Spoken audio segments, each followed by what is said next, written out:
Vatrogasne jedinice, izvolite. Dobar dan.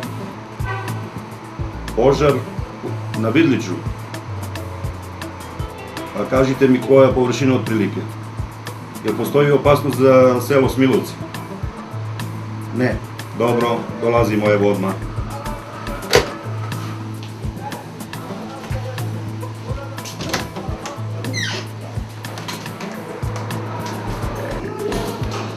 Imamo požar u Smilovci.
Ovako izgleda Balkan u plamenu. Zastrašujuća slika na Vidliću i Staroj planini. Požar ogromnih razmera do sada nezabeležen na ovim prostorima.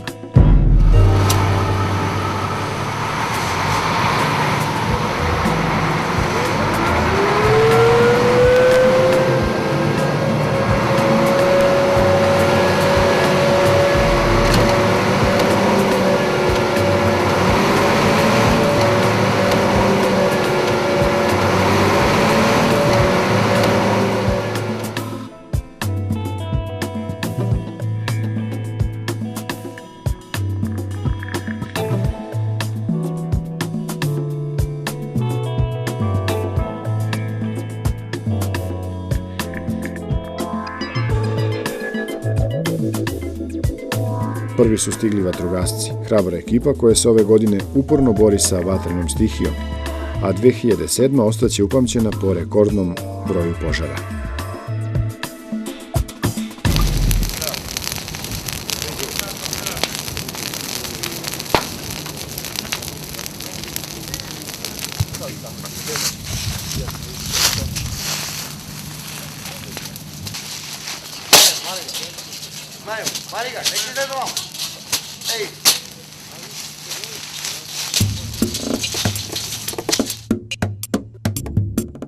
Na području koje pokriva šumsko gazdinstvo Pirot u Pirotskom okrugu požari su zahvatili nekoliko lokaliteta. Najpre 19. jula izbio požar iznad sela Krupac, koji se brzo proširio na nepristupačan planinski venac Vidlića. Požari su umeđu vremenu izbili i u blizini Bele, Temske i Zaveskog jezera, ali na sreću brzo su lokalizovani.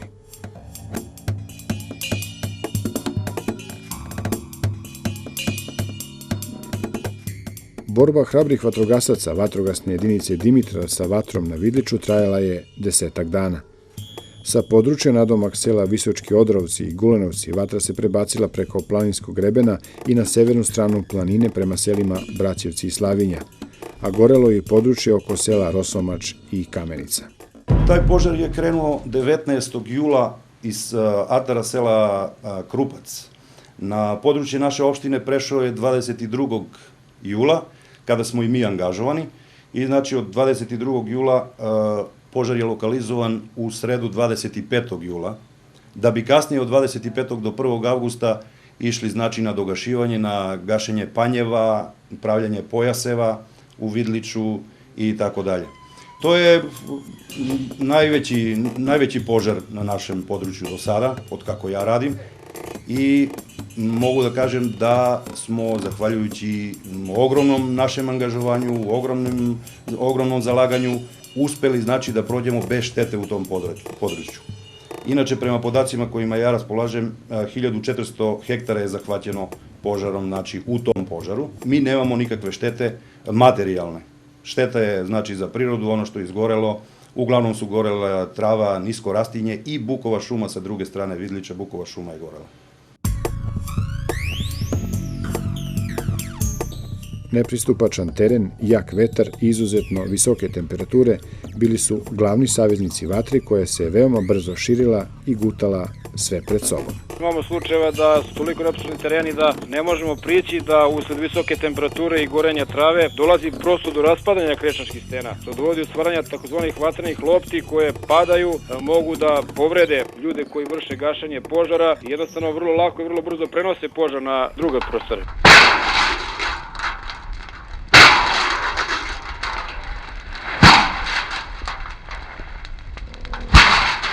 Vrlo jezivo, gašenje požara je otežavao strašno jak vetar, tako da kad vidite samo plamen i dim, vrlo je teško da se prati i da se kontroliše. Međutim, mi smo uglavnom, da kažem, stari radnici, tako da uvek znamo i površinu koju ugasimo, uvek možemo i da pretpostavimo dokle je požar stigu, iako je dim. Uključujemo se stvarno uz ogromno zalaganje, često i rizikujući živote, bez obzira što neko možda to ne vidi, ali kažem, rizikovali smo i živote, jer smo mi sa druge strane Vidlića, znači peli se do samih stena, oni koji znaju koliko je to opasno.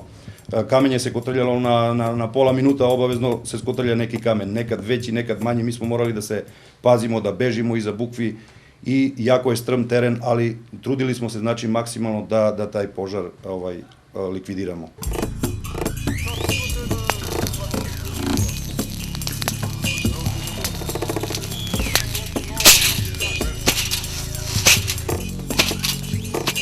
U gašenju konkretno ovog požara pomogli su nam najviše žandarmerija, jedan njihov odred sa 40-50 čoveka. To je znači bilo prva 2 dana. Malo su se uključili iz šumskog gazdinstva 4-5 radnika, nekoliko članova dobrovoljnog vatrogasnog društva i uglavnom to je to. A kasnije, znači to je bilo prva 2 dana, kasnije smo ostali sami, naš 4, i tako, znači, borili smo se do 25. 4 radnika vatrogasne jedinice da sačuvamo tu, znači da ne dođe do štete na našem području. Šteta bi bila još veća da nije stigla pomoć iz vazduha.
Na zahtev vlade u Srbiji upućen ruski specijalni avion za gašenje požara Iljušin 76.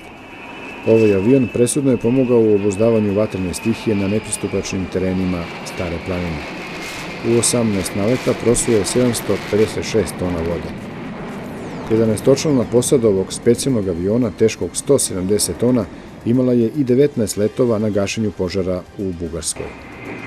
Posada aviona je izjavila da je operacija na gašenju požara na Staroj planini bila izuzetno teška i složena, jer nije bilo lako manevrisati tako velikim i teškim avionom između planinskih litica. Ipak, na kraju se sve dobro i uspešno završilo.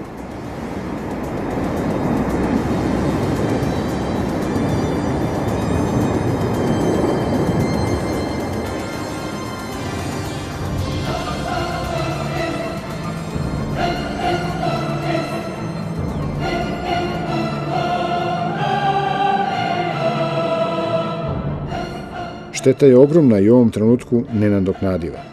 U državnim šumama ona iznosi 765 miliona dinara i obuhvata direktnu štetu na stablima, zatim indirektnu štetu koju čine izgubljena dobit za šumarstvo i ekološka šteta, a takođe uzeti su u obzir i troškovi direktnog gašenja požara.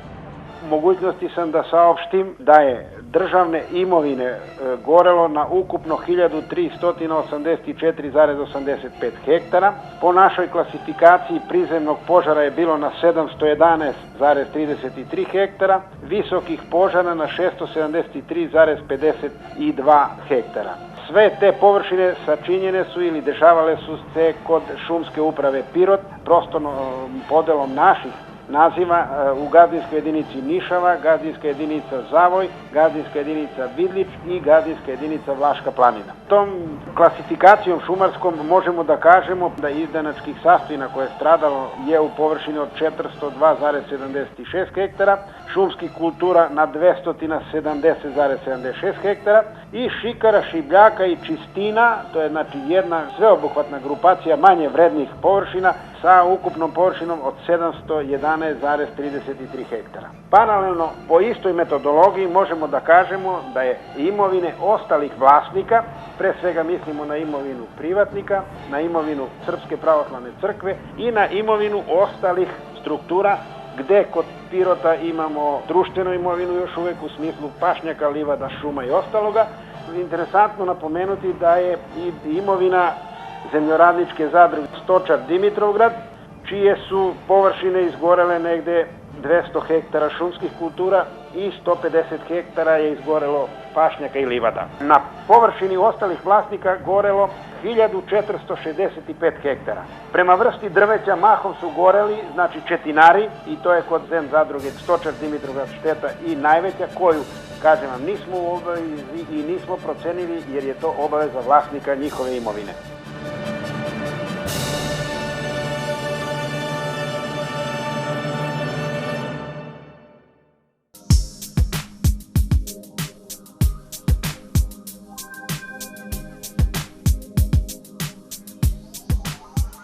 Prema svim pokazateljima, glavni uzročnik šumskih požara je ljudska nemarnost i surov odnos prema prirodi u kojoj živimo. Kad se analiziraju uzroci nastanka požara, čovek je definisan kao glavni uzrok. Čak sa čitavih 98% se navodi kao uzročnik požara. Znači još jedan apel, pažljivo ponašanje, takođe apel na ljude koji koriste cigarete, pažljivo sa opušcima, jer često jedan bačeni opušak bilo iz kola ili u šetnji može dovesti do katastrofe. Šume jesu obnovljiv resurs, ali ako razmotrimo činjenicu da je proizvodni proces u šumarstvu veoma dug i da jednom stablu je potrebno da zaokruži svoj ciklus negde oko 180 do 220 godina, mislim da je sve rečeno.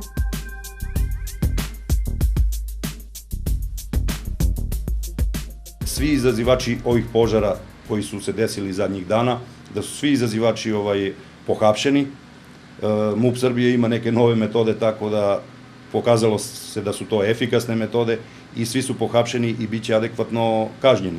Mi smo takođe na našem području ovih dana imali 2-3 manja požara, u kojima se, međutim sa lošijim posledicama, u kojima se recimo 2 čoveka su se opekli po rukama i nogama, tako da su morali da budu tretirani medicinski i imali smo jedno suđenje jednom izazivaču požara u selu Visočko Odorovce i rezultate tog suđenja isto očekujem da uskoro da saznam.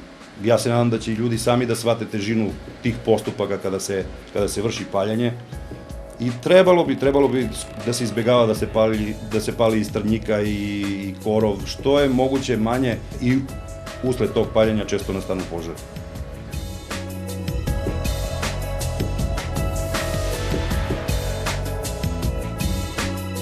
Šumovitost Republike Srbije iznosi 2,3 miliona hektara šuma, odnosno 27% ukupne teritorije. Od toga u državnom vlasništvu je 56% šumskih kompleksa, a u privatnom 44%.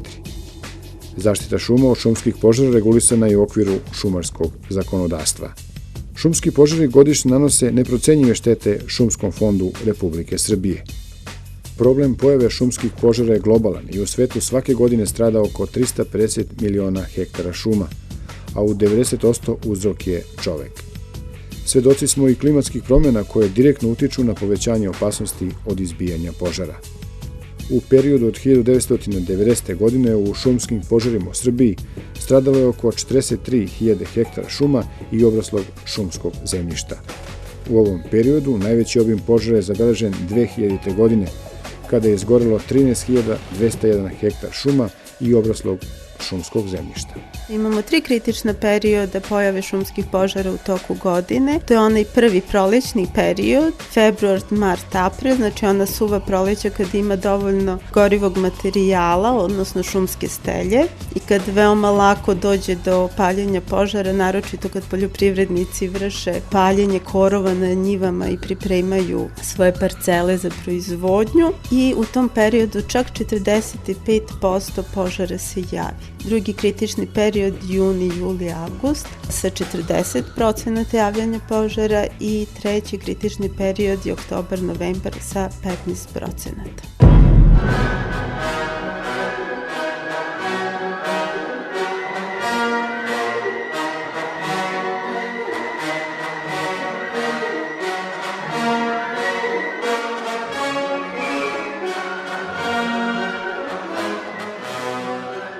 Ja bih uputio jedan apel prvo da stanovništvo ne pali nisko rastenje i travu radi čišćenja njihovih dvorišta, njiva i tako dalje. Onda prilikom pojave požara da odmah obavesti dežnu vatrogasnu jedinicu ili policijsku stanicu koja se nalazi u mestu gde stanovnik živi. I da se uključi u akciju gašenja požara odmah po mogućstvu sa nekim priručnim sredstvima za gašenje. A to su razne lopate, zatim vile i tako dalje. Znači sve što može se koristiti za gašenje šumskih požara. Pre svega prethodi nam u ovom momentu sanacija, a ona podrazumeva uklanjanje gorućeg materijala. Ima tu nešto možda i tehničkog drveta koje može da dobije materijalnu upotrebu. Jednostavno da teren bude pripremljen za sadnju biljaka. To računamo nije mali posao jer u pitanju je seča blizu 70.000 kubika bruto mase, različite strukture i sadnja, videli ste na kojoj površini. Sve to iziskuje i vremena i radne snage i na kraju krajeva i tih materijalnih sredstava. Očekujemo od ministarstva, odnosno od Uprave za šume instrukcije,